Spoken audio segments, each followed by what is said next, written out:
In this particular discussion, we are going to try to make several additions to our original text, which we think will convey some new dimensions of meaning to our basic problem. In the first place, as we all realize, ancient philosophy and science derived a great deal of symbolical knowledge and insight from the study of the human body. In the function of the body itself, man was presented with an immediate and intimate mystery. And for the most part, this mystery has not been solved, even with our increasing scientific knowledge. We are able to examine the body in greater detail than ever before. We are able to understand its functions more accurately than was ever possible to ancient man.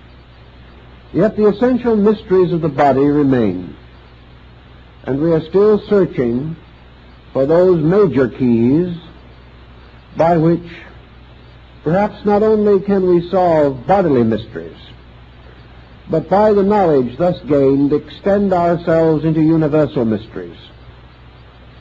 For it was long held that if we could ever understand man, we would have a key to all things that exist, inasmuch as man is bound to all other things, is derived from all other things, and in the course and extent of his existence, he moves through all states and conditions, and finds available within himself all instruments necessary for his continuing existence, growth, and unfoldment through all the states of nature, both physical and metaphysical. Realizing to some measure, therefore, the thoughtfulness that man dedicated to this mystery of the body, we can also be aware of the natural and inevitable functioning of the human mind. Man, searching for answers, uses a kind of symbolic methodology. Having discovered some small law operating somewhere, he seeks to extend it as a greater law operating elsewhere or everywhere. Thus, our concepts of cosmogony are studies of things not visible to our sensory perceptions. These involve a process of analogy by which we apply things seen to things unseen, principles recognized to principles sought for in the unfoldment of universal life. The Kabbalists conceived of man, therefore, as the little universe, and the universe as the grand man, attempting to indicate that the processes operating in the human body operate in a larger scale in space, and that all space can be traced in the mysteries of man himself. This concept not only dominated the thinking of early Western mysticism, but is part of our spiritual heritage from Asia, for the same contemplations have everywhere existed, and all our religions, philosophies, and sciences were originally influenced by these concepts of analogy. That in many instances these older analogies were correct, we now know. Other discoveries of antiquity remain uncertain to us. They may be right, they may not be right. In some few things we believe that we have corrected the errors of the past, that certain mistakes were made, but we are not too sure that our corrections are correct, and we may still have to go further. And the tendency of this further consideration has been to bring us back to the most original and ancient findings. Thus there seems to be in man a faculty of truth perception, of truth realization, and that which man can actually reason out, prove to be reasonable. Later generations will probably prove to be factual. For reason is an instrument of fact-finding, just as surely as any technical instrument or mechanical device of the modern laboratory.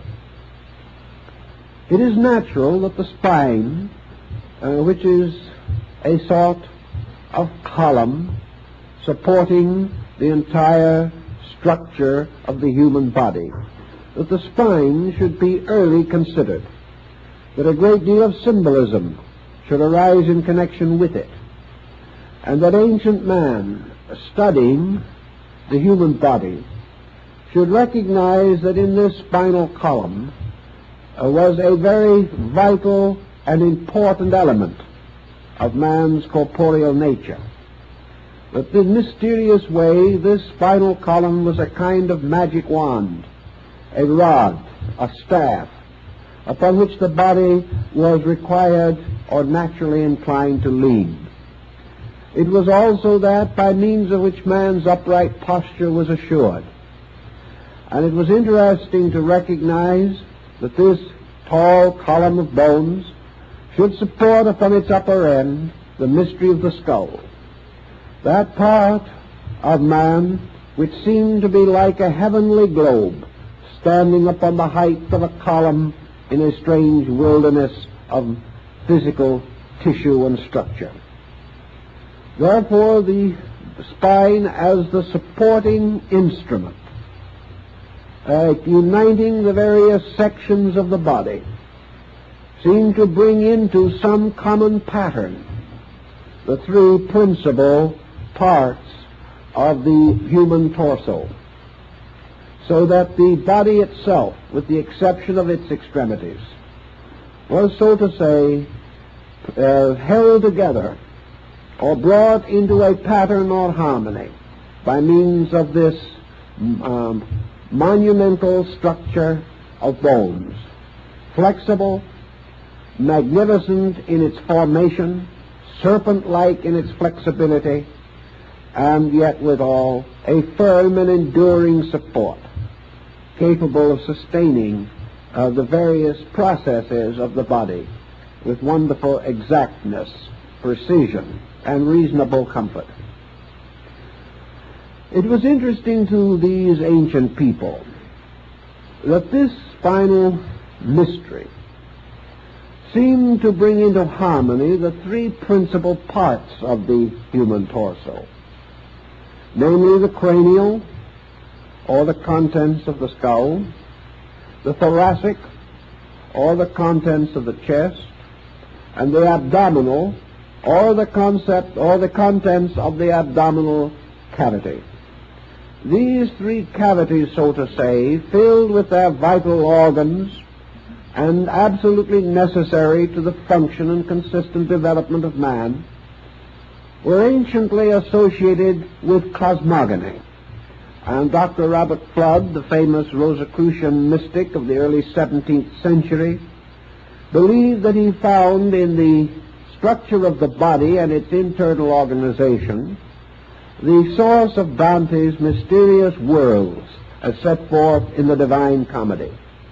We know definitely that this analogy can be extended to many of the Hindu sacred writings, in which the worlds are beautifully arranged and organized in a pattern very close to that of this division of man's principal parts of his body. Thus we have the abdominal cavity, with the long, mysterious, and involved structure of the intestinal part. And in this we see the symbol of the underworld, the mysterious sphere of Hades, of the ancient Greeks and Latins, a mysterious dark universe in which processes are constantly taking place, which are essential to man, but processes that have been very carefully and cunningly concealed by nature.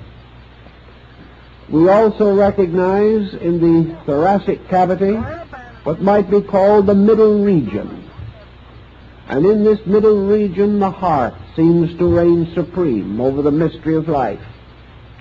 And far above, supported upon the slender column of the neck, we find the skull with its contents, the wonders of the brain, and of this mysterious upper world. And we find in Hindu philosophy that the spinal cord seems to be essentially the Ganges River, which arises in the head of Shiva, arising in the brain, arising in the midst of all those convolutions which are called the caves of Ganga, where the rishi or the holy men sit in eternal meditation, being symbolical of the brain processes and functions.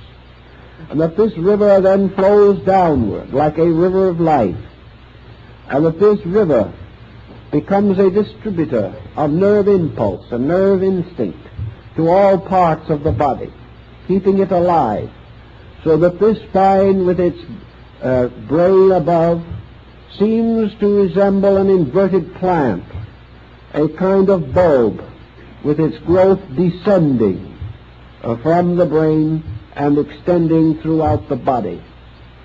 And this extension through the body, through an infinite diversity of nerve structure, seems to resemble a beautiful inverted fern-like plant with its root in heaven and its growth descending downward into earth and even into the underworld. The ancients furthermore recognized in this spinal column with its content a kind of ladder, the kind of ladder upon which Jacob saw the angels ascending and descending.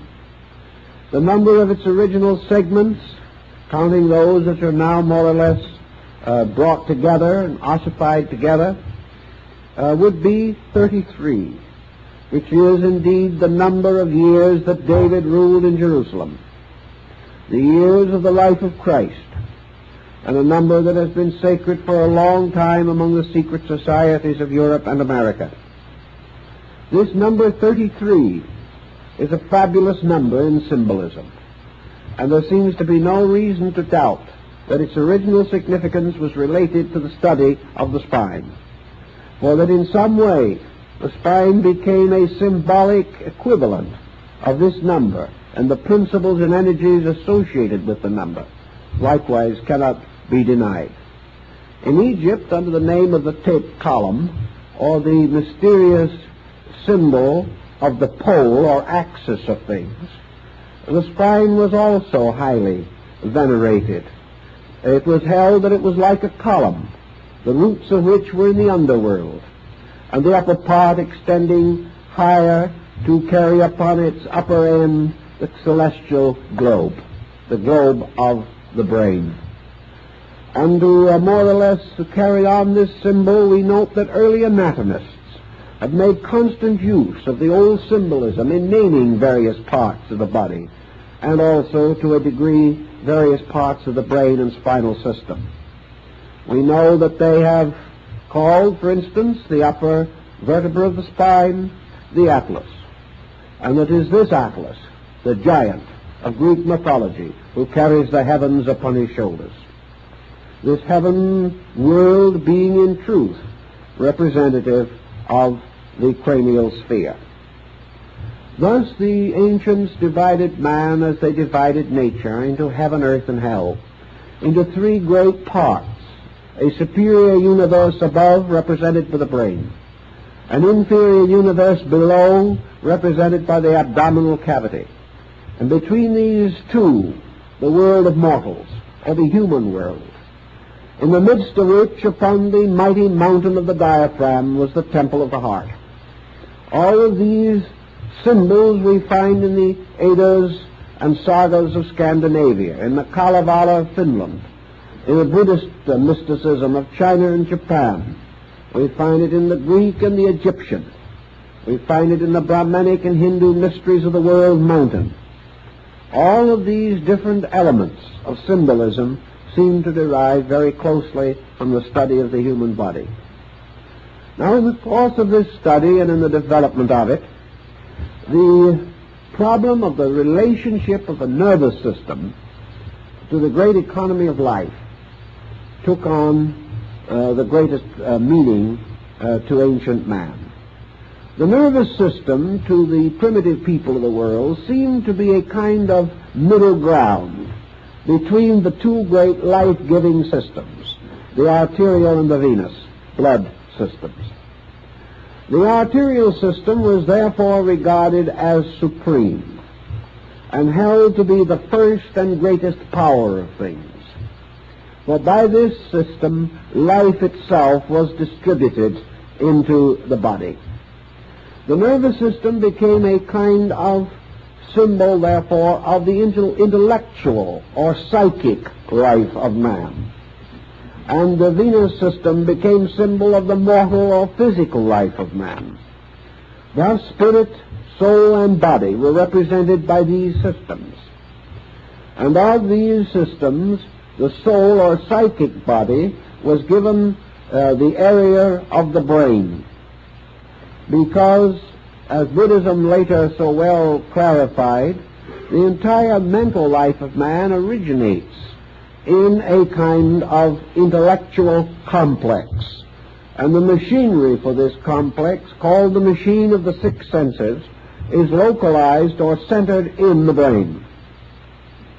It is therefore in the brain that the individual achieves self-consciousness. It is in the heart that he participates of universal consciousness. And it is through the venous system and its various functions of the body that he attains a certain body consciousness, which is comparatively rudimentary, but is nevertheless present in the equations of life. In the same way, psychologically speaking, man derives an authority from these areas of his own consciousness. From the heart center, he gains the concept or the authority of life. It is by virtue of this heart power that man is aware of the mystery of what he calls life. And he has associated life with this from the beginning. The brain he has associated with thought, or the mental activity. And the venous system of the body he has associated with function, or bodily structure. Man, therefore, consisting of spirit, soul, and body, or spirit, mind, and body, assigns these in a symbolic way to these three great areas of his own physical structure, which are united into one mysterious and wonderful pattern by the sovereignty of the cerebrospinal nervous system. This led in turn to a whole series of philosophical inductions and deductions, some of which are of value to us in our present thinking. Buddhism helps us in one respect, because it gives us, to a large degree, the anatomy and physiology of the nervous system. In India, it is assumed or was believed that Buddha was associated with the planet Mercury. And it is this, in turn, which primitive Western man always associated with the nervous system. The nervous system involves not only the physical sensitivity to nerve action and reaction, but it involves the entire sensory existence of man. This sensory existence of man brings into focus another interesting belief of the ancients, which we have mentioned in the book, but which I would like to enlarge upon a little more. Namely, that the entire nervous system of the body is an extension of the nervous structure of the brain itself. Therefore, that there is a mental or nervous image of the whole body in the brain. And the brain process is first of all achieved within a brain body, and that this in turn is extended into the physical body itself. In other words, there is an archetypal man in the brain. There is an archetypal mental being in the mind itself. And man's mental life is lived in the mind, not in the body.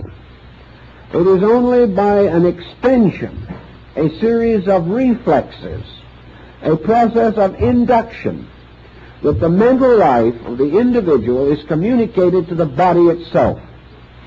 The instruments by means of which this communication may be achieved are the two branches of the nervous system, the cerebral, spinal, and the autonomic. These become the instruments for the extension of man's mental life into body. But man's mental life is essentially lived in the mind. And it is in this mental life, lived in the mind, that we have the root of practically all of the individuality factors which we consider to make up Manas, the man, the thinker. The ancients, therefore, explained that there was a microcosm of the whole physical body in the brain, that the brain was itself androgynous. That generation occurs in the process of thought just as it occurs in the process of the reproduction of bodies. That the entire process of the brain function is, therefore, a primary motion or movement of cell life and of structure by the presence of mental energy or mental archetypal pattern.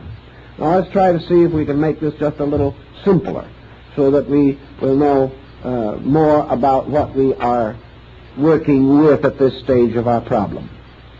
Let us assume, for example, that consciousness per se is located in the heart. Consciousness of itself is not manifested. Consciousness is the life-ness in a thing. Consciousness is, as its primary manifestation, merely produces the state of existence. This state of existence is perhaps less purely appreciated in man than in other creatures that exist. But consciousness is, in its true sense, an essence or a nature of being itself, a nature not self-knowing, not self-understanding, as we term these things, but conscious because of a factor which we say is the factor of immediate action. In other words, there is no delay or no drag in the process of the function of consciousness. Consciousness is unconditioned. It is unlimited and unrestricted. Therefore, it does not have to manifest in a conditioned way. And an unconditioned manifestation of consciousness is pure life. A life in which all of the elements of conditioned existence exist, but are not present. In life, condition exists in its own root, or essential substance or seed, but not in a conditioned state. A creature, therefore, with a heart life may be said to have a condition of consciousness similar to what Buddha describes as nirvana. It is the extinction of all particular or all attribute functioning. It is merely the state of being. A being which does not define its own nature. A being which does not affirm or deny anything. A being which merely exists, and by its existence bestows life. For life is the existence of this being which is itself immortal. In the development of life, a life develops into a condition of life knowing. That which exists of its own nature cannot be known by itself. It becomes known, therefore, through aspects or extensions of itself. It becomes known, appreciated, or sensed because it causes to emerge from itself certain conditions of life or states of life. And in man, the primary condition by means of which life becomes capable of the knowledge of itself is man's mental focus.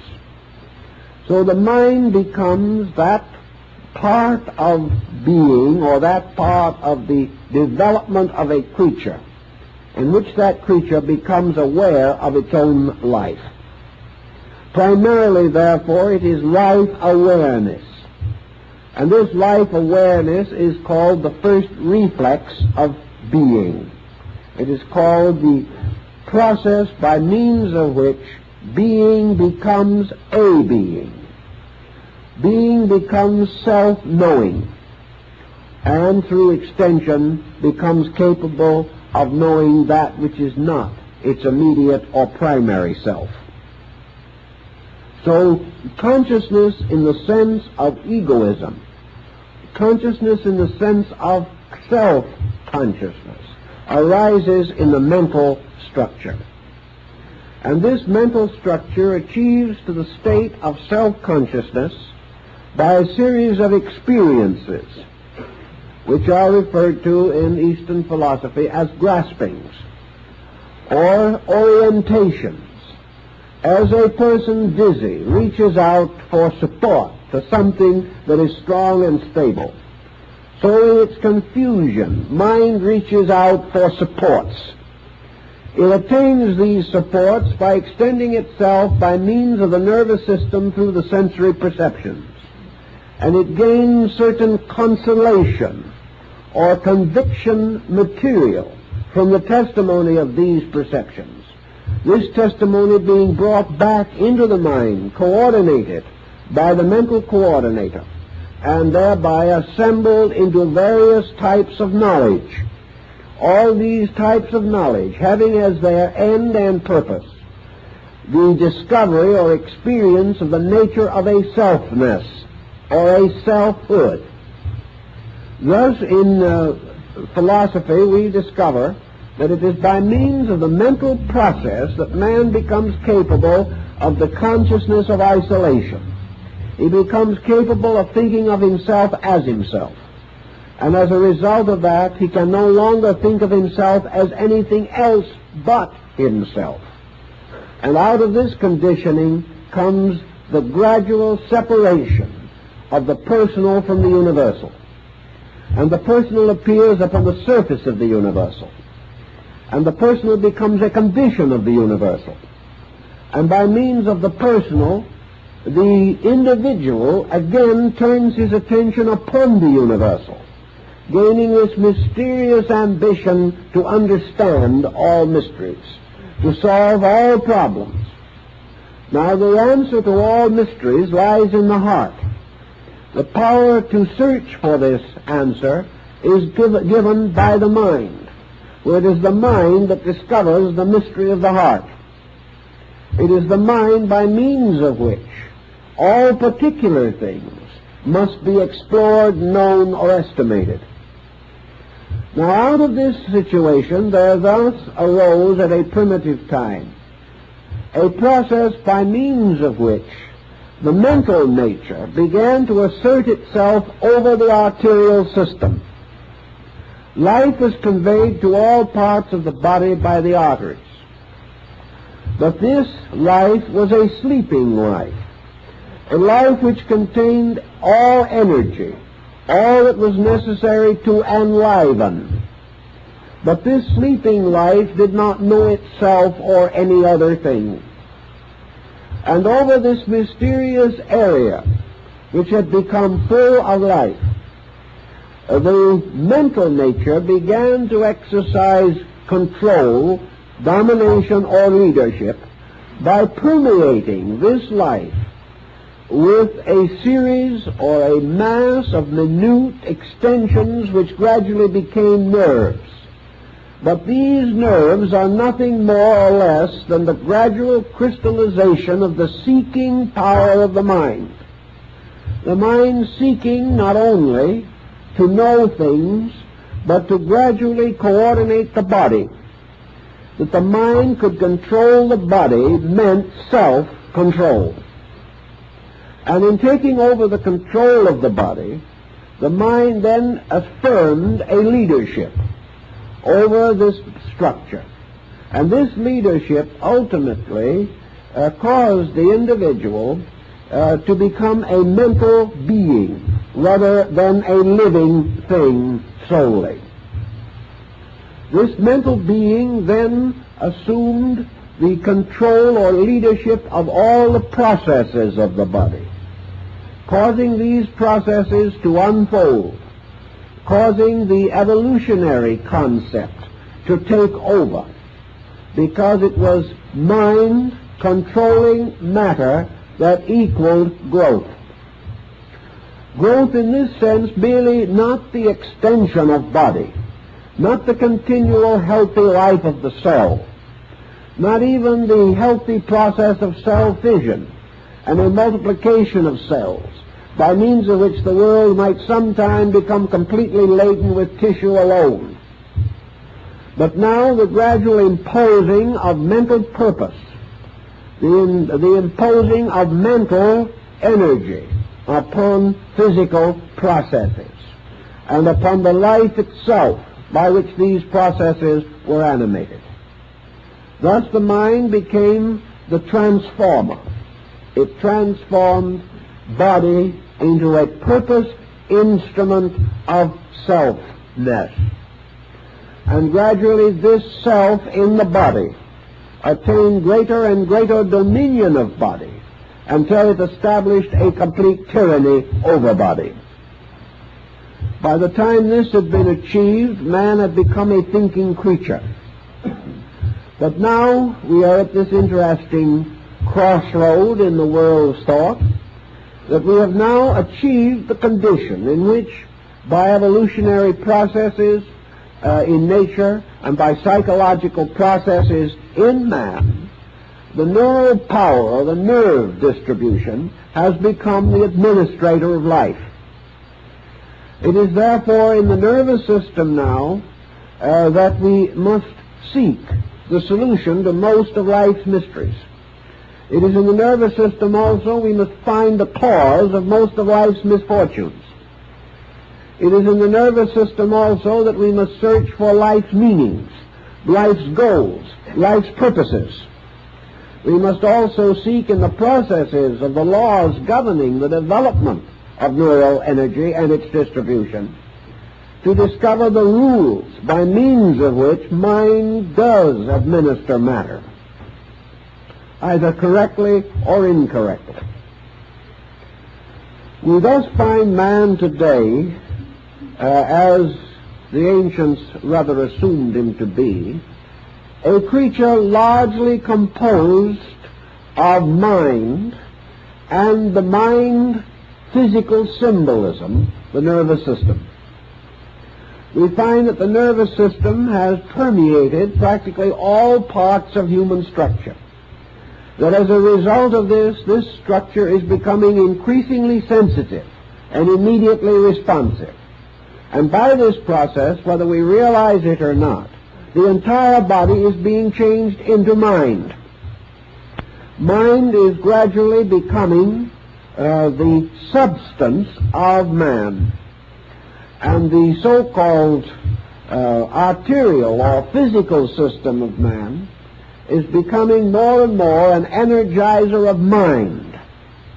And the vital substances of the body are being channeled ever more continuously to the use of the mental agent. Now this sounds as though we were progressing in some direction or another.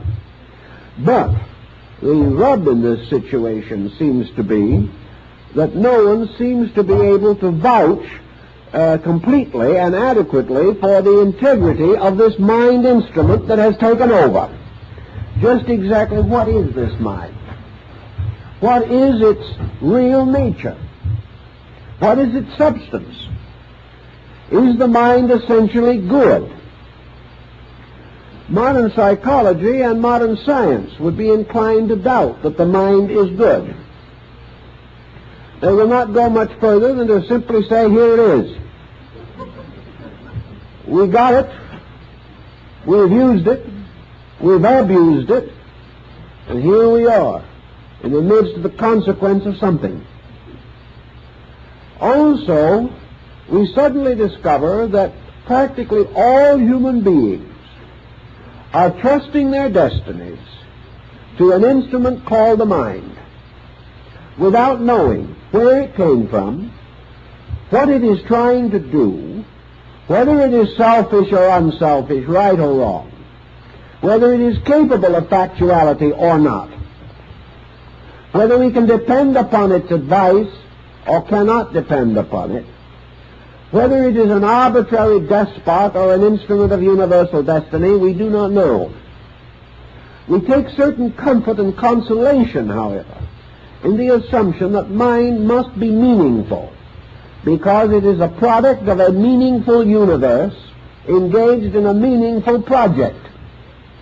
Therefore, mind must have its place in the universal purpose, or it could not appear in the human structure. For all intents and purposes, however, man has discovered that the mind, by its very nature, derives a large part of its knowledge or a large part of its basic reasoning materials as a result of the testimonies of the nerve sensory perceptions. Therefore, that the mind very largely is building its entire structure from environment, and that the great and essential purpose of mind was to extend itself by means of nerves, so that by means of these nerve links it could bind itself to the mystery of the outer world. Without a nervous system, man could not be aware of the world around him. Therefore, the nervous system has given him the tremendous instrument of contact with phenomena, contact with all the innumerable diversities of activities with which we have gradually become familiar. For all classifications, all orders, all systems, which have now been brought together to constitute basic texts for education, all of these structures of findings are the direct result of nerve testimony. By means of nerves, certain impressions, certain reflections have been brought into the nature. Thus, out of this entire structure of nerves, man is building a series of adjustments between the self, which is the nerve focus, and the world in which the complete organism exists. In this particular pattern of things, the heart has been reduced to one simple problem, namely that it supplies the fuel. The human heart becomes simply the energy by means of which this entire procedure is carried on.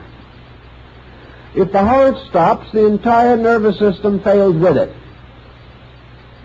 If anything happens to the essential life principle in man, all of the vast superstructure of nervous reflex is destroyed. Therefore, the nervous system and the egoism in man is dependent upon the heart. This dependency, however, has not been generally recognized.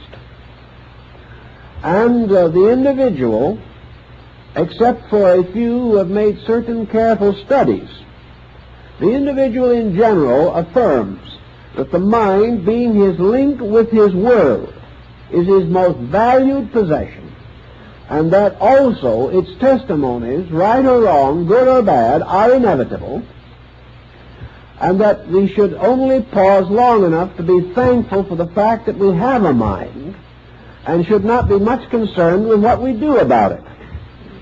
Now, this prevailing thankfulness is also generally absent, and as a result, we are rather thoughtless people, so far as major problems are concerned. About the 2nd century of the Christian era in Asia, there arose a sect in Buddhism which was centered around what was called the Lotus Gospel. The Lotus Gospel, possibly the result of the work of the great Buddhist Arhat Nagarjuna, certainly one of the greatest saints and reformers of primitive Buddhism, centered around what was called the heart doctrine. The fact that the truth of things must be attained by restoring the sovereignty of life to the heart.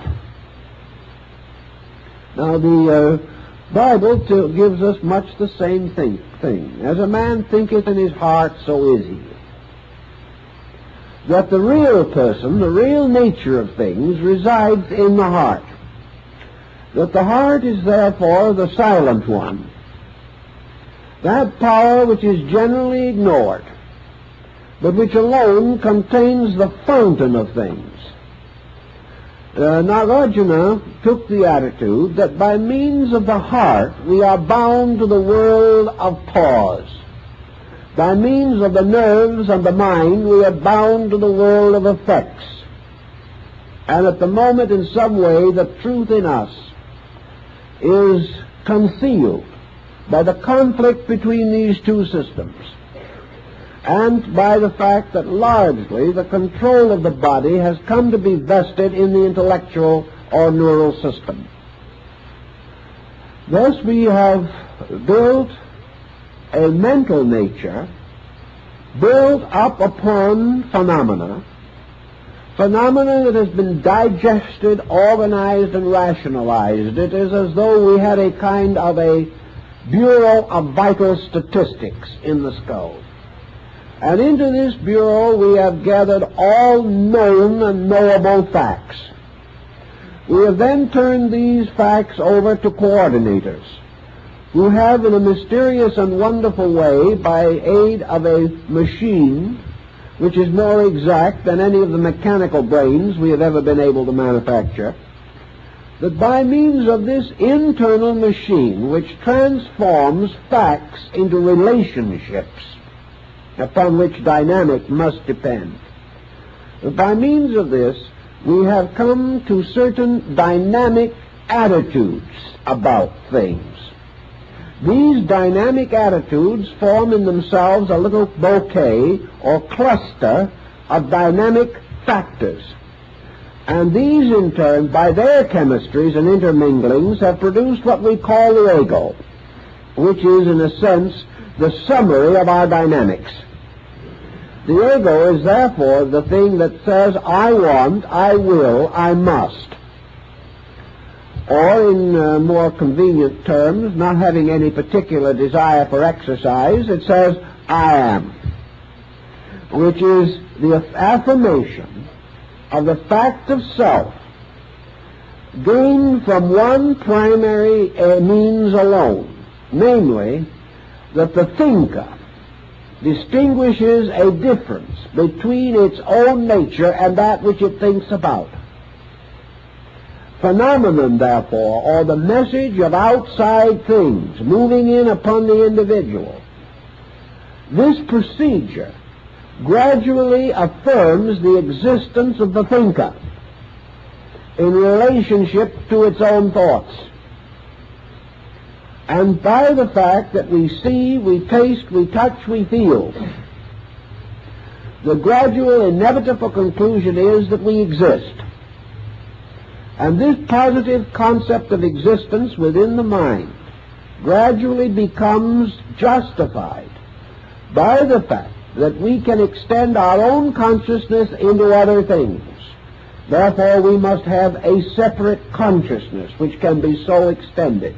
And subconsciously, we have invested this with the dimensions and proportions of a psychic self or an entity. Now, in this procedure also, the nervous system has come into positive operation. And the nervous system, extending itself throughout the body, has formed its own kind of body. It is not merely that the nervous system is little threads making other physical organs function. The nervous system, in order to cause function to exist in matter or in structure must function from its own archetype. Therefore, the organization of the physical body as we see it now depends very largely upon the impression upon this body of the neural archetype, a seal, design, or pattern. The reason why cell generation does not go on to an infinite mass of tissue is because mind and neural energy, functioning as the agent of mind, imposes boundaries, imposes limitations, distinguishes processes, and gradually begins the process of transforming or molding the body into a physical equivalent of its own neural nature. And here's where we get into perhaps one of the most interesting but complicated doctrines of antiquity, and that is this doctrine of the Kundalini Shakti and the spinal chakras. Let us then try to understand this a little better, because actually there isn't too much available on this particular problem. We would assume that the various schools of Asiatic philosophy, particularly the Yoga and the Tantra, which were closely associated with this doctrine, would be in common accord about it. But they are not. There are many branches and schools and systems and subdivisions of thought relating to the entire Kundalini mystery, even in Asia. And we cannot, therefore, simply affirm that the East was in common accord about this. The East was, however, in common accord for the most part on one subject, namely that in some way the heart must be brought back into dominion over the neural system.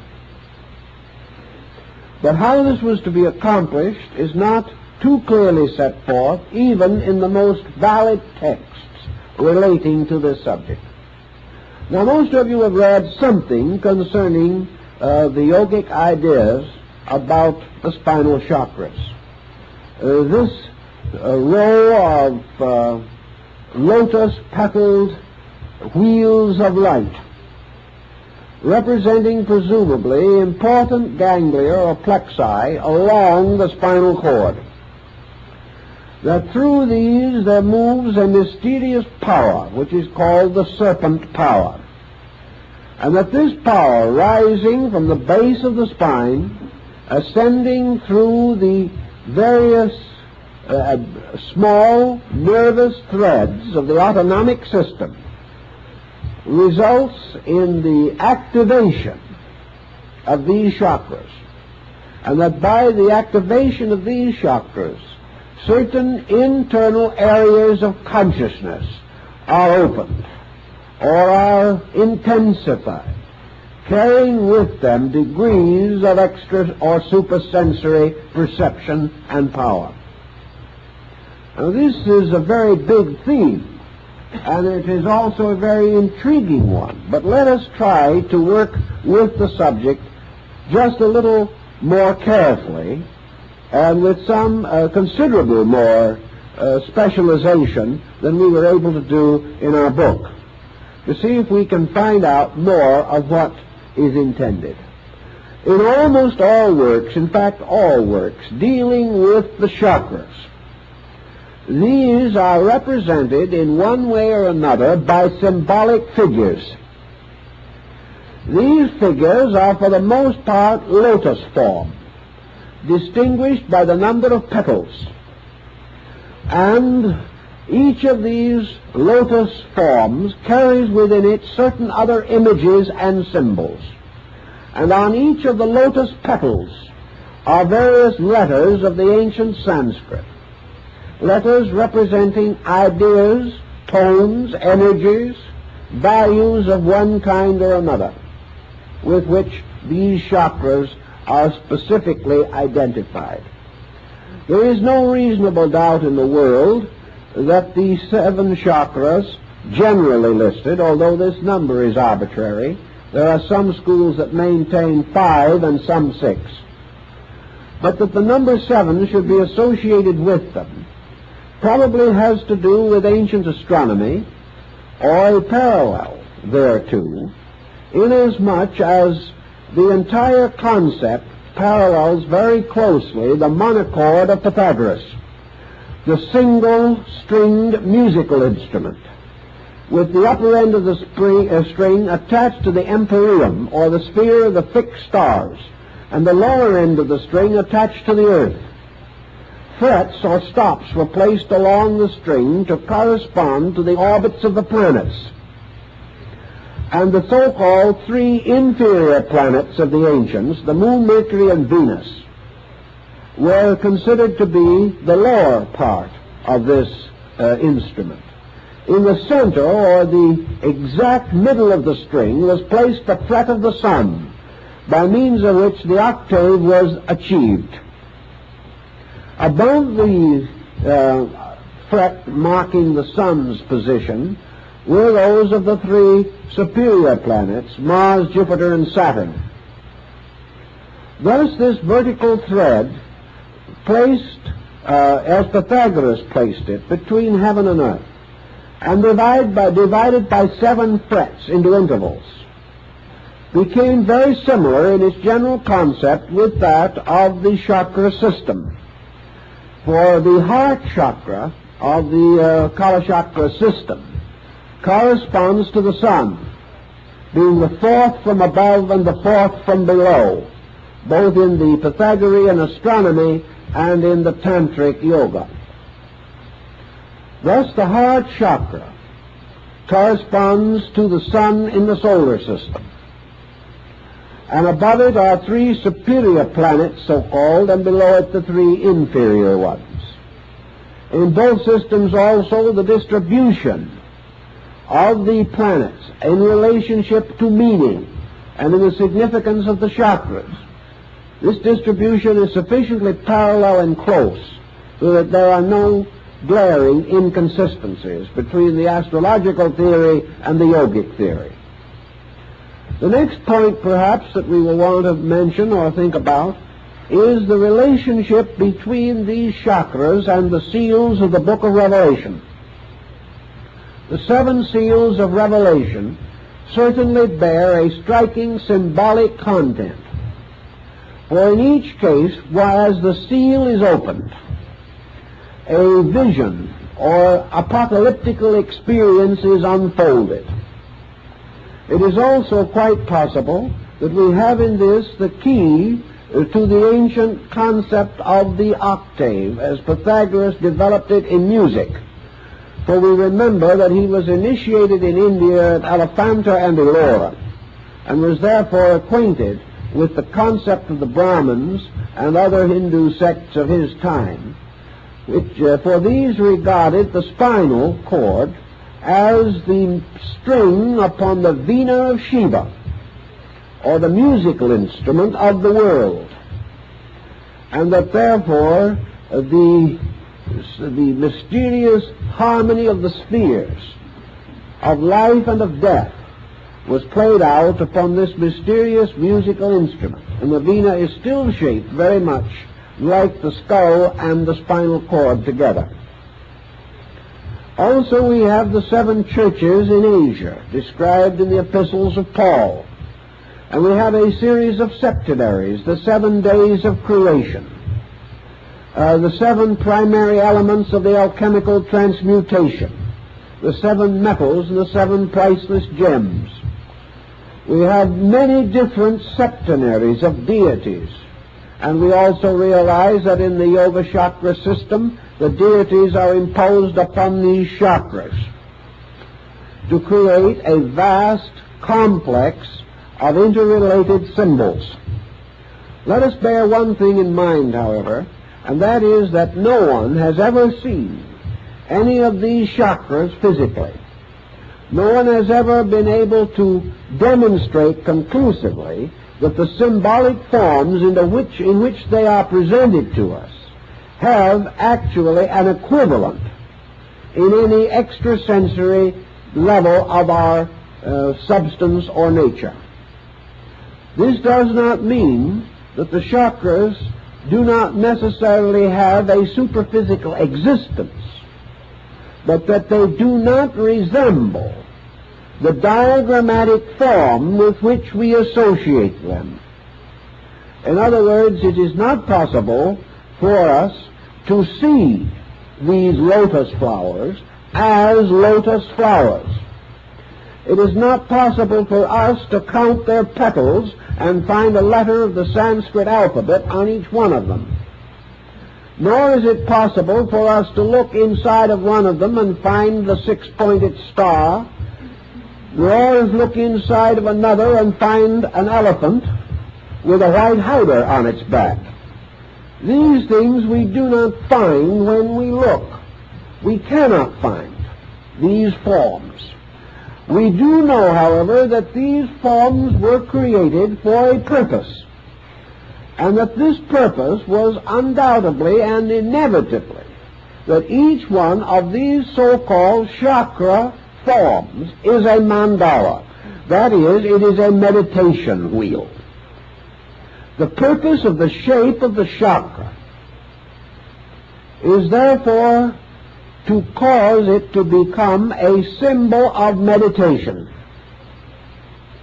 And it is meditation upon the symbol and the meaning of that symbol and the gradual internal experience of that symbol which is believed and held to be responsible for the opening of that particular chakra.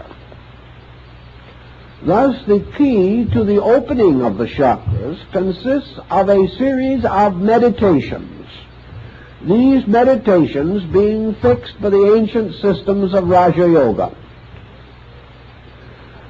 Also, it was held that if any method was used in the effort to unfold these chakras contrary to their rules, or that inadequate or incorrect techniques were used, a very serious detriment would result. That the individual would come into a very desperate situation. Now, actually, I think this particular phase of the subject has been a little exaggerated. And most of those who are thoroughly aware of Tantra are in agreement with this point. For the simple and single reason that the accidental or inadequate or incorrect development of these chakras is virtually impossible. In other words, it is almost inconceivable that a person unacquainted with the entire doctrine could cause these chakras to be agitated or affected in any appreciable way. Now, this takes the next point into consideration. Where are the chakras? The chakras were held to be in juxtaposition to a series of important centers of the human spine. That these chakras are therefore related intimately with certain gangliated areas, and that the contemplation of them was intended to be directed toward the areas in which they existed. The higher school of Tantra, however, makes a very interesting statement which we made in the book years ago, but did not greatly extend. Namely, that the chakras are actually all of them in the brain. And that what we call the spinal chakras are the reflexes of the brain chakras in the mirror of mind. That the neural system carries the reflexes into various parts of the body, but that the chakras themselves are in the 7 primary caves of the brain. Why do the Tantra say this? Why? For a very simple reason, namely that the entire chakra concept is mental. The entire procedure is mind influencing mind. The entire engendering of the theory and the working out of the theory is a phenomenon within the field of mental energy. In order, therefore, we will say, to meditate upon the chakra, it must be conceived of mentally. Cannot be regarded as an organ which can be examined by persons of all beliefs. While it's a little inconvenient, perhaps, to examine your liver just as a casual procedure, still it is perfectly possible for us to know the approximate shape and size of livers by autopsy and dissection, or by the very excellent models now made in Germany and, I believe, soon to be released from Japan, bearing upon this phase of the subject. In other words, any physical structure can be explored, can be examined, its size, shape, substance, and materials estimated with reasonable accuracy. Such is not true of the chakras. The chakras can be explored only by mind, can be visualized only by mental concentration, can be known and experienced only by mental reflex.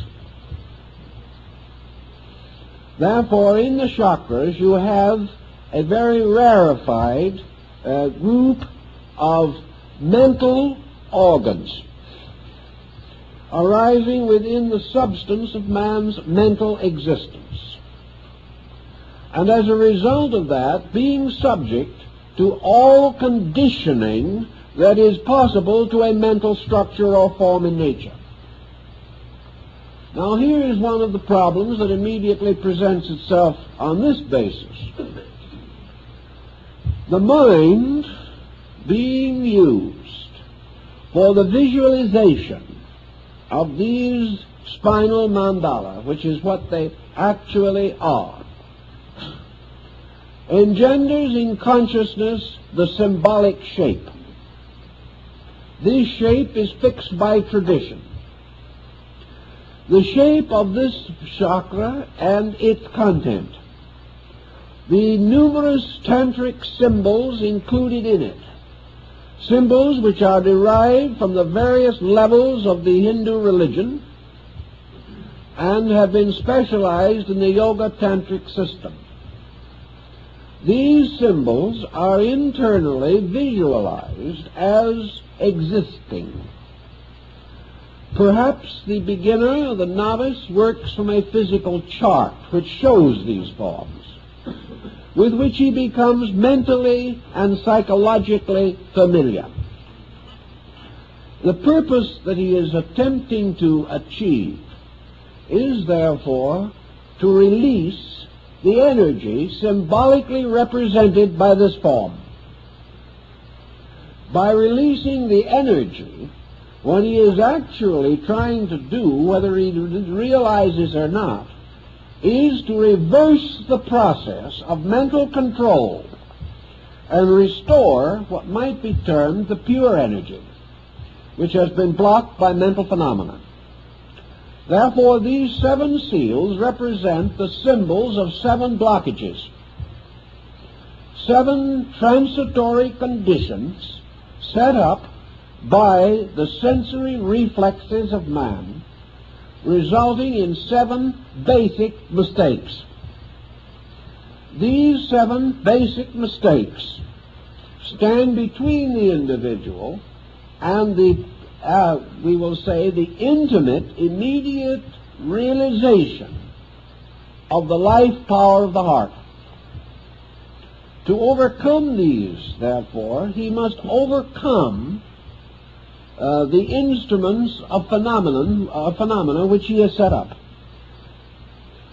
He is therefore actually attempting to lead the life energy out of the subterranean region in which it has become involved, carry it back again to its own true and proper nature by dissolving one by one the fixations of mind by which this energy is held imprisoned, or is held in a highly specialized process.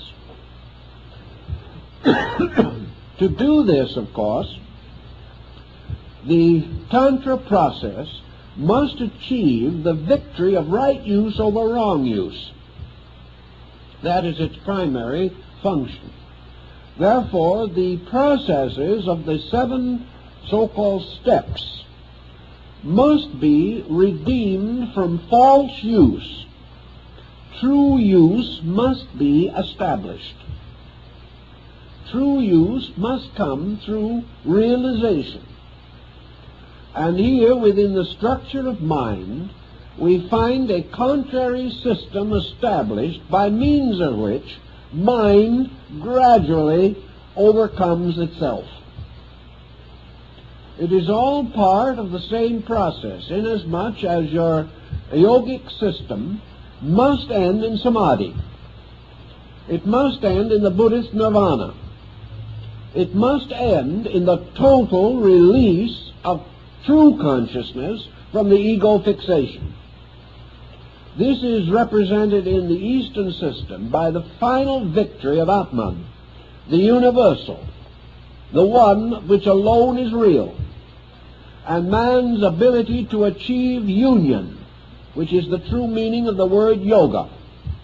Union with the infinite, union with that which is unconditioned. Therefore, it is not right to assume that the chakras can be anything more nor less than the 7 steps for attaining victory over illusion. Now, as 7 steps for attaining victory, man attains the victory by attaining victory over the symbolism of the chakra itself. He gains his victory by mastering these wheels. Now, the word chakra actually means a whirling wheel. Now, the whirling wheel, which is sometimes shown balanced or poised upon the finger point of the god Vishnu, this wheel is a reminder of the Tantra that these centers are in constant motion. All of these chakras should be represented as spinning violently. And the direction in which they spin is of the greatest importance, because in each case victory consists in the reversal of the direction. This is very significant as we proceed. But why do these chakras always appear or seem to be spinning? The answer is that in the condition of man, all of the so-called aspects of mental energy are in constant motion. There is no stability in the mental energy. It is continually in movement. It is continually in conflict. It is continually contradicting itself. And these chakras represent conditions which are constantly in alternation within their own structure, like the wheel of fortune that goes round and round, and where it stops nobody knows. It is the same as the ancient wheel of fortune represented in Egypt and in Greece and in medieval mythology, which later appeared also upon the tarot cards or the tarot deck. The wheel in which 4 figures are fastened to the rim, and as one figure falls, another rises.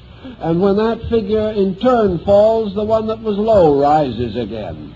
It is this endless turning of the wheel, the turning of the Buddhist prayer wheel, the turning constantly of the alternation of the nidanas, or the conditions of existence, constantly spinning. All conditions, therefore, spin upon the axis of illusion, and there can be no permanence, reality, or fixedness in them. The purpose of the concept seems to lie in the fact that in the 7 states of mental existence represented by the chakras, there can be no fixedness. There can be nothing that is truly so, nothing that is inevitably not so, nothing that is finally good, nothing that is ultimately bad. These are only sequences of conditions, and the conditions themselves are what are called dependencies. Each condition is dependent upon the previous for its own existence, and that which is subsequent is dependent upon that which precedes it. Thus the wheel goes continuously, and in all of the chakra areas, the motion of the wheel was the ancient symbol of instability, that everything is movable in the universe except the axis. The mysterious, invisible center upon which the wheel turns alone is immovable. And in the Kala Chakra system, the axis of the wheel is actually the heart. The heart, therefore, becomes the axis of a wheel, and around it move the 6 conditions represented by the 6 other heavenly bodies, the 3 inferior and the superior conditions. The 3 superior conditions are the 3 states of the elevation of mental phenomena. The 3 inferior conditions are the 3 unfortunate or misery-causing states of mental phenomena. And the wheel continues to turn. For a little success, a little sorrow. For a little of gain, a little of loss. For greatness of hope, a moderation of despair. All things moving continuously upon instability. And in the midst of this, the lord of instability, the mind itself. Yet man has nothing else with which to conquer mind but mind. He has no way of achieving mastery. The heart cannot give him particulars. The heart cannot instruct him in this or in that. The heart, therefore, cannot wage war with mind, because it has none of the objective instruments by means of which mind has created not only its wonderful neural structure, but the ancient symbol of this, the spider in its web. For the nervous system is the great web with which the spider has spun its existence. In this system, or symbolism, therefore, we have these chakra points, which represent, therefore, the central patterns, the archetypes of 7 conditions, by means of which the unconditioned, or that which is true, is obscured. The mind has 7 patterns upon which it operates. These, we might say, are like the notes of a musical scale. The mind ascends through 7 steps or stages, moving from the infinitely personal to the infinitely impersonal. And the victory of mind over mind is in a mysterious way the only victory which man can achieve, inasmuch as the mind is his militant instrument. The mind is the mysterious power by means of which the error of the mind itself can be discovered. Thus, as the mind has been shown to produce logic, to destroy that which is illogical, mind has produced reason to overcome that which is unreasonable, always remembering that the mind also generated the illogical, which it later had to correct, and also was the source of the unreasonable, over which it ultimately had to gain a victory. And always remembering that the reasonable of today will probably be the unreasonable of tomorrow, and that no degree of mental attainment which man can achieve can be other than the victory of a new mind over an old one, or the victory of today's thinking over yesterday's thinking. The mind can therefore battle only itself. It can have a victory only over itself. It can make a fool of nothing but itself. And actually, It is the only power that we have by means of which man can lead himself out of the maze of mind. And the old mystics, being well aware of this fact, then created a rather stable pattern to lure the mind away from its own negations, to conquer step by step the primary fallacies of the mind, to achieve ultimately the overcoming of the ultimate fallacy of the mind, which is the fallacy of selfness. This in itself must lead then to that which is beyond self, and that is the Atman, or the reconstruction of man's relationship to the concept of self, so that self is no longer the personal being, but the universal being, and that allegiance is transferred from the will of the individual to the silent will of space itself. As we know that the end of yoga is union through liberation, we can only safely assume that the steps of yoga are steps toward liberation by the mind overcoming its own previous fixations. These fixations being due largely to the symbolic testimony of the senses. Therefore, one of the sensory perceptions is associated with each of the chakras. And the victory over that testimony of the senses achieves ultimately the victory over the error or the false premise which this has set up in the mental equipment of the individual. On this basis, therefore, it can be quite definitely pointed out that the true chakras are in the mind. And the mind, because it occupies an area in juxtaposition with the brain, we may say, for general purposes, that the true chakras are in the 7 important nerve centers of the brain. That the brain, therefore, extends these down through the bodily system itself.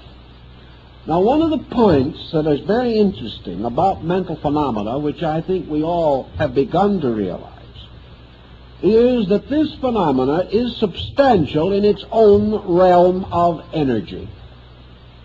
We can see this mysterious fur-like nervous emanation which comes around the body of man, so that also inwardly, when seen from the level of neural vitality, the whole body is a glowing network of nerves. These nerves have their own light and light color in themselves. And they have very much the color which we most commonly associate with nervous energy, and that is a yellow or luminous golden color. Seen, therefore, from the level of nervous energy itself, by extrasensory perception, the entire body is a glowing mass of this yellow light. Now, the sensory perceptions arose from the structure of organs. The arterial structure of organs became in turn the archetype for the neural structure of sensory perceptions. Therefore, the vital organs of the body are also associated with our nervous organs, which are the chakra centers, which correspond to the physical organs of the body. Thus, as the nervous complex develops, as the individual becomes more and more involved in the development of his highly structured nervous system, we perceive a structural development within the nervous nature itself.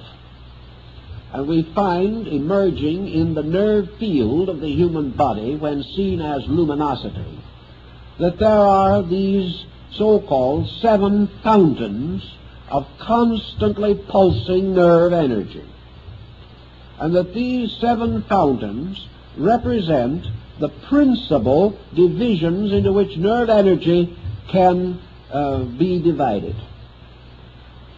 These again result in a psychological situation, because the nerve energy being septenary, the upper three parts of the septenary, constituting the higher nerve energy, we generally term today as mental energy. The lower three parts we then also consider to be nervous emotional energy. And the middle point corresponding to the sun, the fourth from each end in this septenary, the sun itself, represents the pure energy of the nervous system. Thus, the nervous system is polarized, and the problem that psychology works with in its effort to understand the situation is that there is a mental nervous energy and an emotional nervous energy. These are both out of equilibrium, and the only thing that is in true equilibrium is pure nervous energy itself, which corresponds to the heart as being the center or balance of the neural field. Nervous energy, as we function with it in the body, has to have a kind of link with matter, a link which corresponds very closely in relation to the arterial venous system with the lymphatic system. And we have to have the equivalent of the nerve lymphatic. This nerve lymphatic has to function in two ways. One, it has to unite the two principal nervous systems, which correspond to the two principal systems of blood. It has to link the cerebrospinal and the autonomic processes, which are merely two directions of nerve energy. Also, both parts of the nervous field, the total nervous field, must be linked with the physical body by a series of binders. For the nerve energy cannot affect matter or a material physical structure unless there is a link by means of which these two are related together. Now, the link that is known to antiquity, the classical link between these two, is a kind of magnetic field which partakes somewhat of the nature of nerve energy and somewhat of the nature of matter.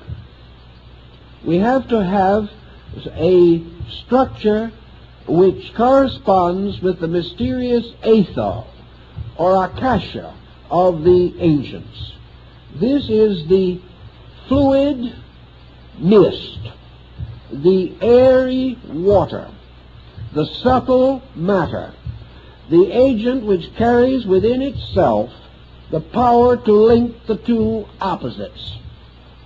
It must therefore lie between them. And in this we have what the old alchemists and the medieval Rosicrucians referred to as the etheric binder.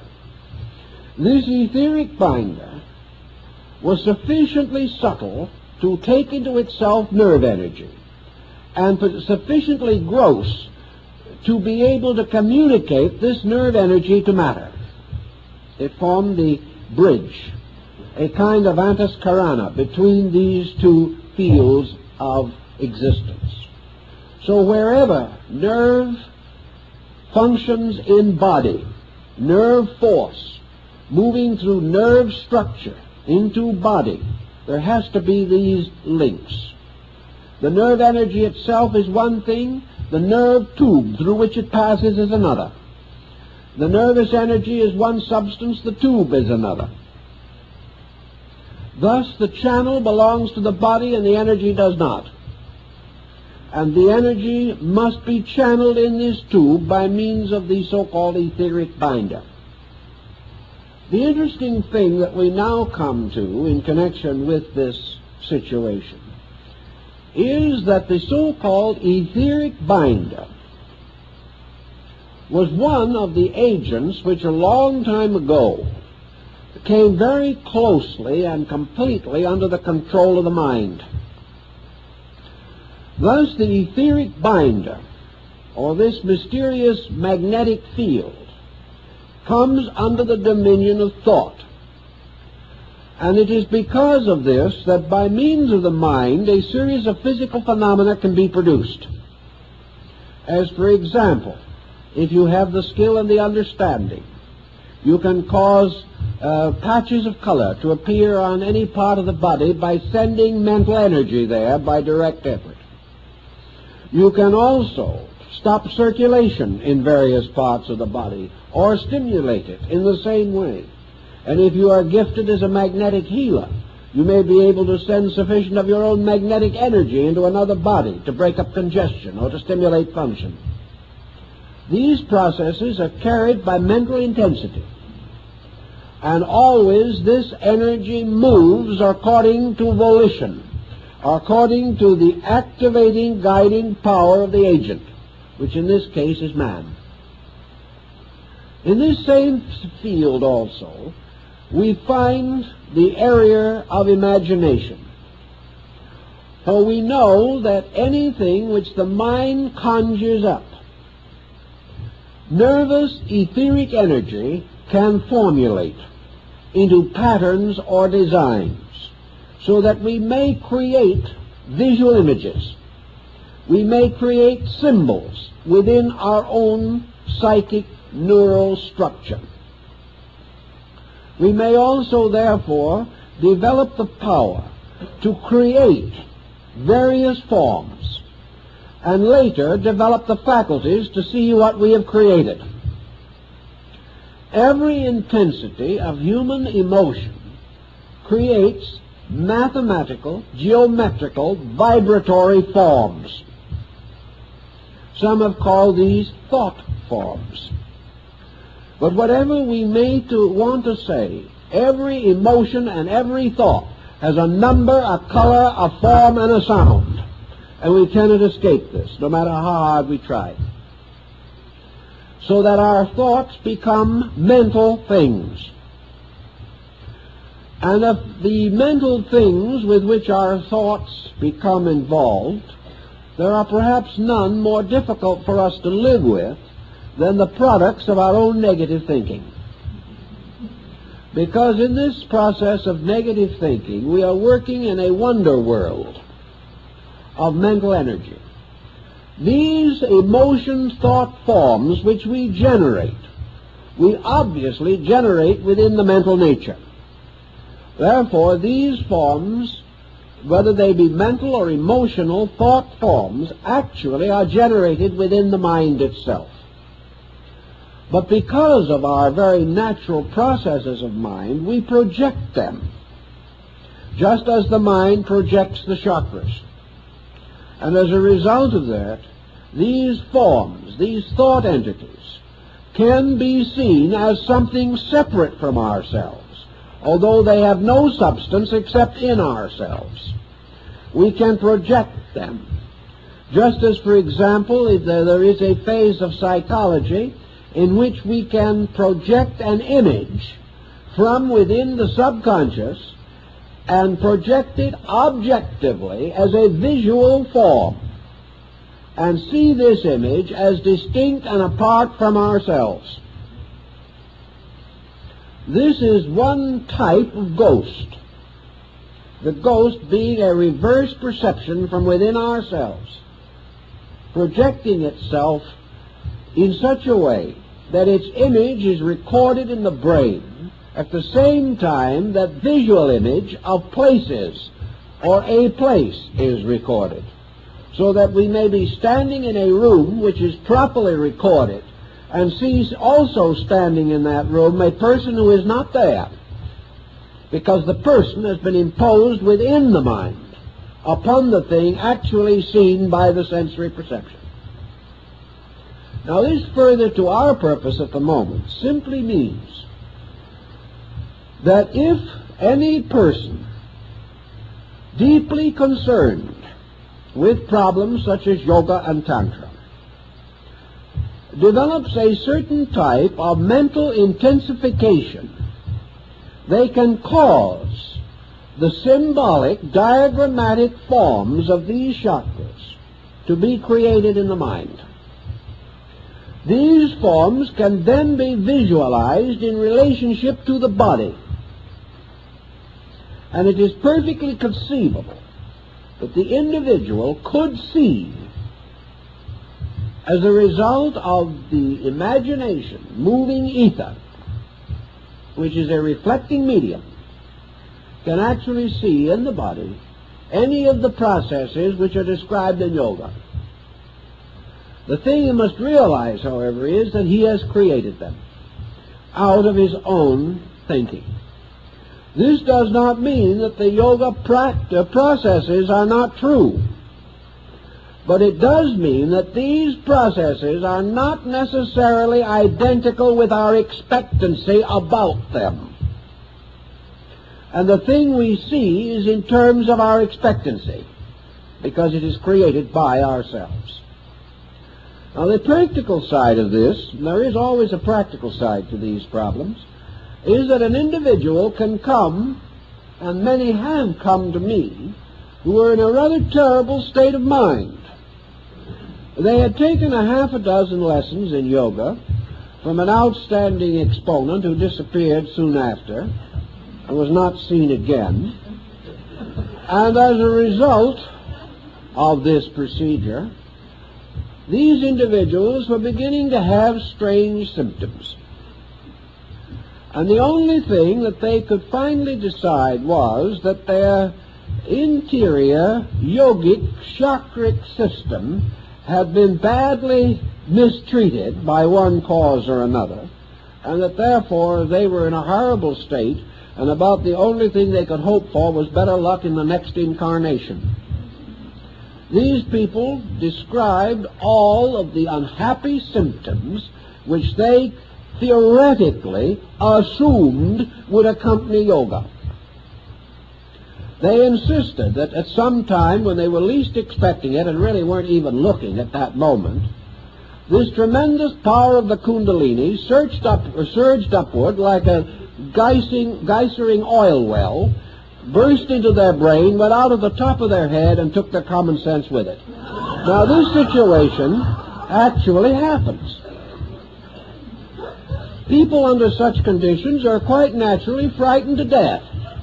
And from this situation has arisen the belief that by wrong practices or by incorrect guidance, a great spiritual injury has been performed. Under this kind of terror, and under the prevailing mental tyranny which would associate with it, lives have been completely wrecked, and individuals have finally landed in hopeless mental breakdown and been confined in institutions. Actually, the chakras were not touched, moved, or involved, because nobody could actually create the condition which was described as a result of 6 lessons or 66 lessons. The actual moving of this peculiar psychic agent is so profound and involved a problem that the individual who was in trouble could not even have approached the beginning of it. What they had actually done was create a complete mental chain of chakras and blown this apart with their own fear.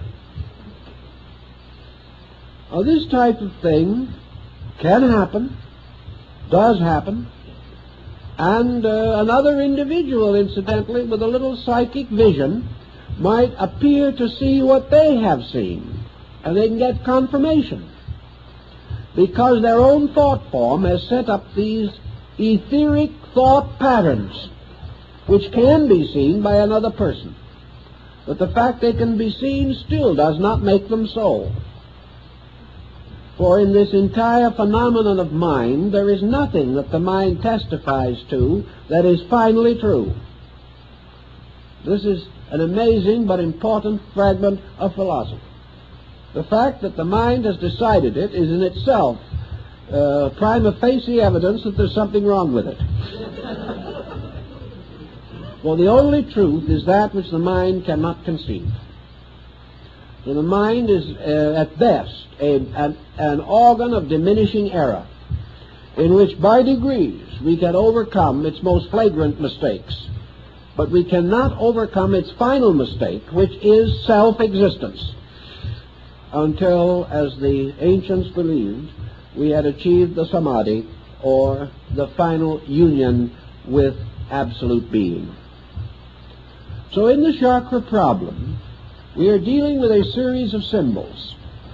The actual process in Tantra, in the higher schools of Tantra, was not the idea that by means of will and mind the individual was to change the structure of the chakra. The chakra is a condition. Conditions are not changed by will and yoga. Conditions are changed essentially by a kind of gradual transformation of value. Thus, the meditation significance of the chakra is very simple.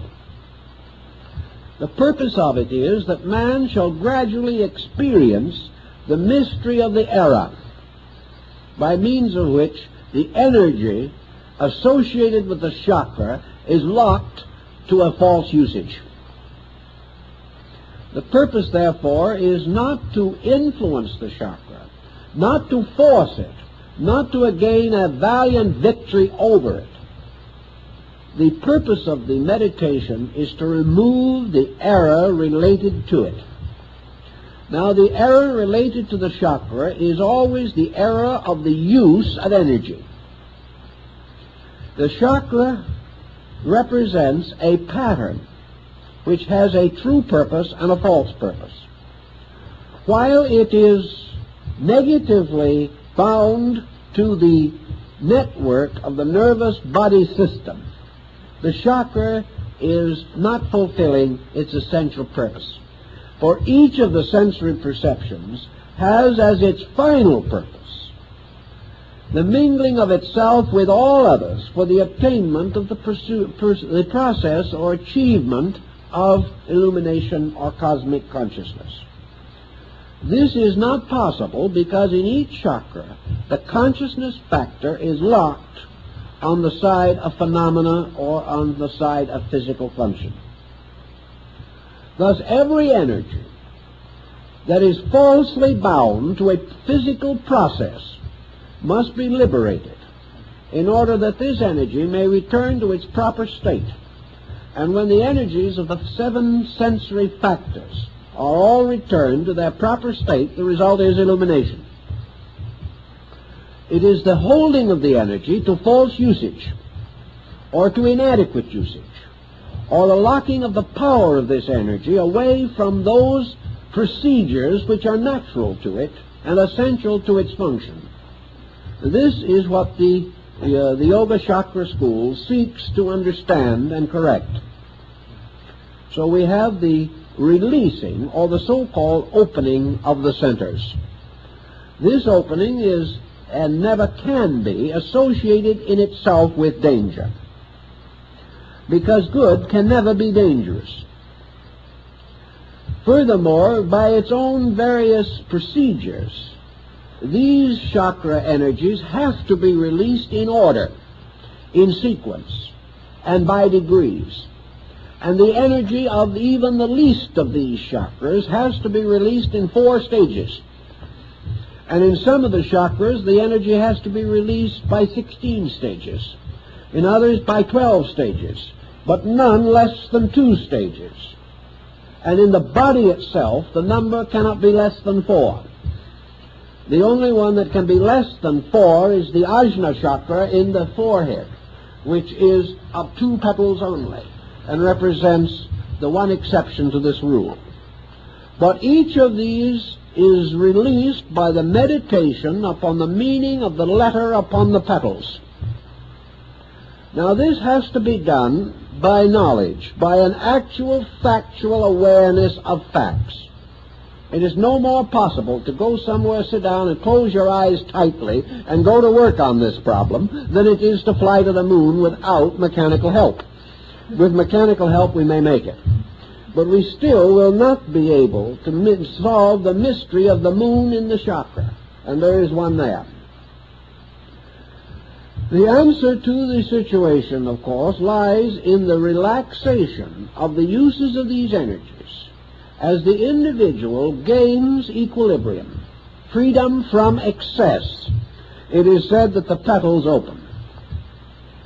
In other words, the petals relax. Opening is relaxation. It is the assertion of the normal over the subnormal or the abnormal. In the case of man, these centers are originally represented as buds because they represent potentials of consciousness with the consciousness locked in them. By the quietude of consciousness, the Kundalini, which is the symbol in man of the ascending power of the pure volition of Atman. The Kundalini or Kundalini is therefore the tracing of the path of true growth as opposed to all apparent or seeming growth. It is the gradual rising of the pure essence of consciousness through conditions to its final unconditioned release. It is the gradual unfolding of those creative powers in man which must finally have their final victory over the mental complex of idea sensation. So the achievement consists in the same way as the various steps in all the disciplines of religion. There is almost certainly an analogy also between the idea that man had that there were originally 7 important religions, and that these religions are in turn associated with the chakras. These religions probably stem from or are responsible for the concept of the 7 churches. There is no question that each of these religious systems is keyed primarily to a different key note, although the object of all is the object is always identical. The purpose of the religion is always a state of holiness. But each in its own way has a basic psychological concept as to how this is to be attained. There are religions of love, religions of service, religions of wisdom, religions of courage. There are religions which teach positive doctrines and others which seem to teach negative doctrines. And the ancients simply held that the great religions of the world were themselves, more or less, this symbol of the chakra chain, or as it's referred to by Sri Krishna in, I believe, the Uttara Gita, there is this idea of the one thread passing through the 7 beads. Now, the 7 beads can be the 7 chakras. The 7 beads can be the 7 religions. They can be the 7 races. They can be the 7 continents, the 7 forms of life, the species, the genera of all things. But wherever this septenary occurs, it finally tells us that the creative power itself, represented in Tantra by Shiva, that the creative power itself in meditation creates the 7 worlds from its own mental chakra centers, and that the creation is the setting in motion of the 7 wheels or chakras within the structure of universal mind. In this, the atmosphere gets rather thin, but at the same time, the symbolism is meaningful and I think has basic significance for us. That this septenary which we find in nature therefore always flows back into the sign and symbol of the great mendicant, and that is Shiva seated on the top of the mountains of Himavat, wearing the garment of ashes as the symbol of mendicancy, holding the tridenta, and with the river Ganga or Ganges pouring out of his head. But in this meditation symbol, the deity enters into, in descending order, the consciousness of the 7 ganglia of the nervous mental consciousness, and from each of these levels causes a creation to flow out. Man is one of these creations. Each form of nature repeats, therefore, in miniature, the procedures of the great mendicant. The same mendicant draws the universe back into itself again in the end of the great period of manifestation by reversing the visualizing process and causing the consciousness to ascend again through the 7 conditions to the unconditioned. Thus, involution is the emergence of all these worlds coming forth out of the great chakra wheels of universal mind energy. Evolution is the reversal of the motion of the wheel and the gradual reabsorption of condition into the unconditioned on each level. Therefore, if we wish to take one of the chakras, let us, for instance, take the heart chakra, for example, which apparently is the chakra that was of the greatest significance in the Pure Land Gospel of Buddha. In this chakra, we have the concept, therefore, of the radiant power represented by the Buddha Amitabha, seated in the midst of this great lotus. And these deities are always lotus-throned, and these lotus thrones are the chakra in each case. But is seated in the midst of this lotus throne, and the victory of the heart as a victorious fact over the illusion of desire, which is its negative fact. The victory of compassion over passion. The victory of love over desire. The victory of release over possessiveness. The victory of love over hate. The victory of all things in their own nature, right, true or good, over their extensions, or their misinterpretations, or their confusions, as a result of the impact of external phenomena. The victory in each case is the restoration of the simple fact of the thing. Therefore, when from the heart chakra, which we have variously used in our functions, someone says, have a heart. Someone else says, he's kind-hearted. Another individual says, his heart is in the right place. These are tremendously dynamic statements. We never could imagine a heart being anywhere else, but anyway, it sounds good. Psychologically, we are now referring to the goodness of the heart.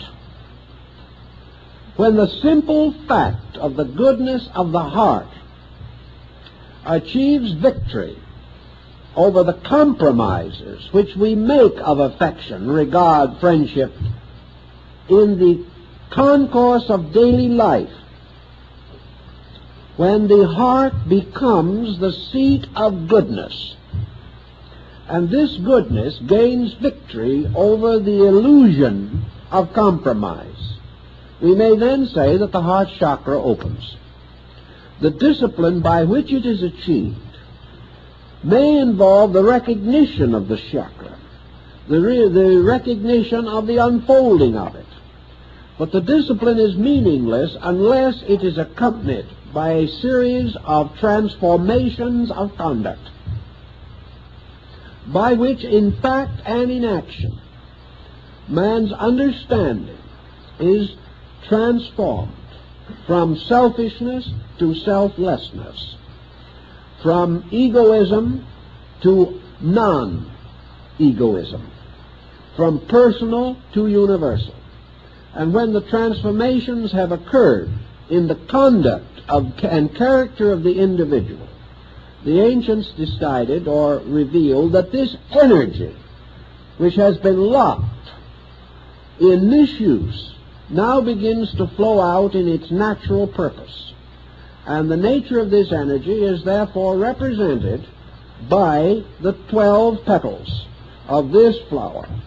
And with these petals opening, the victory of this consciousness over the 12 nidanas, which are the conditions of existence, which can all be solved by true love.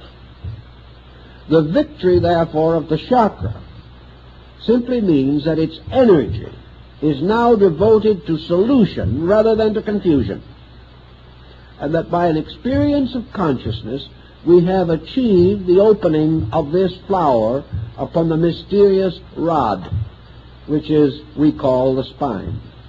This is the symbol of the blossoming of the rod of Joseph, and in the Tannhäuser legend, the blossoming of the staff of the penitent who is forgiven because his rod blossoms. And the blossoming upon the staff is, of course, the symbol of repentance, but most of all it is the symbol of God's witness that this repentance is accepted, which simply means that the divine power is then moving through these blossoms in its own appointed way, and that pure consciousness is beginning to move out through the neural system, and that as a result of that, the nervous energy thus becomes a redeemed energy, and that which was the betrayer becomes the redeemer.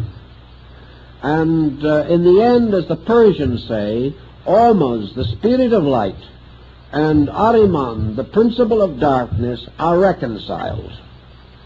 And it is in the nervous field that good and evil, right and wrong, truth and error must make their great struggle and finally be reconciled, because good and evil are brothers. They are both derived from the same energy. They are both supported by the same energy. But enlightenment releases this energy from evil and dedicates it to good.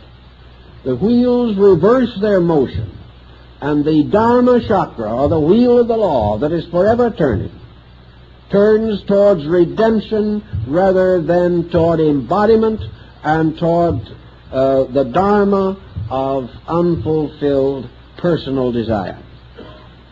This, I think, perhaps will give us a little different concept of this, perhaps a little nearer to the teachings of the great essential Tantra, before it was disfigured by various adulterations of belief. In other words, before the mind took it over and ruined it. But to redeem it again, it is once more the victory of true consciousness over mental consciousness. And from this, the ultimate victory of silence over all sound. Because it is in the great heart chakra, I think, that Dr. Suzuki got consolation for his idea of a man or the Zen monk slapping his hands together and saying, "You hear the sound?" And then the disciple says, "Yes." Now the master said, "Make a sound by slapping one hand together." And the disciple had a little trouble with that. But in the 12 petal chakra, according to the tantric scripture, comes from this chakra, the heart chakra, the sound that is not caused by any two objects striking. This is one of the keys of the chakra. So in this we have this concept of pilgrimage, of shrines, of the pilgrim going along the path and stopping to pay tribute at the various shrines of his faith. And in each of these shrines making the offering of his life afresh to the principle represented by the enshrined power of the enshrined deity. And by this mysterious journey, the individual therefore releases the true energy which he has from bondage to the mind and restores it again to the service of pure consciousness itself. Well, that's quite a little to think about. Maybe that'll do for tonight.